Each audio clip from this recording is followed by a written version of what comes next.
Fan va texnologiyalar universiteti yoshlar masalalari va ma'naviy ma'rifiy ishlar bo'yicha birinchi prorektor Tursunov Farruh G'ulomovich. Bugun ajoyib bir tadbir tashkil etildi. Men tashkilotchilarga rahmat aytgan bo'lardim. Chunki bugungi tadbirda shunday bir dasturlar tanishtirildiki, talabalarga juda ham katta qiziqish uyg'otdi. Ayniqsa bizda turizm yo'nalishida o'qiydigan, ta'lim yo'nalishida o'qiydigan talabalarimiz ham bor. Mana shu talabalarimizda ham juda katta qiziqish uyg'otdi. Men o'ylaymanki, Bolgariya, Xorvatiya yoki Gretsiya kabi mamlakatlarga talabalar borsa, ham sayohat qilish niyatida, ham ular halol mehnat qilish, oilasiga yordam berish uchun borishadi. Bu dastur o'zini oqlaydi degan umiddaman.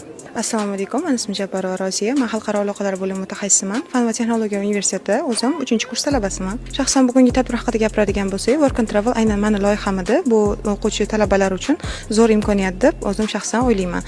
Va bugungi tadbirdan kelib chiqib etadigan bo'lsak, juda ham ko'pchilik qiziqish bildirishdi. Aynan buni foydalari, misol talaba o'zini kontraktini bemalol qoplashi mumkin.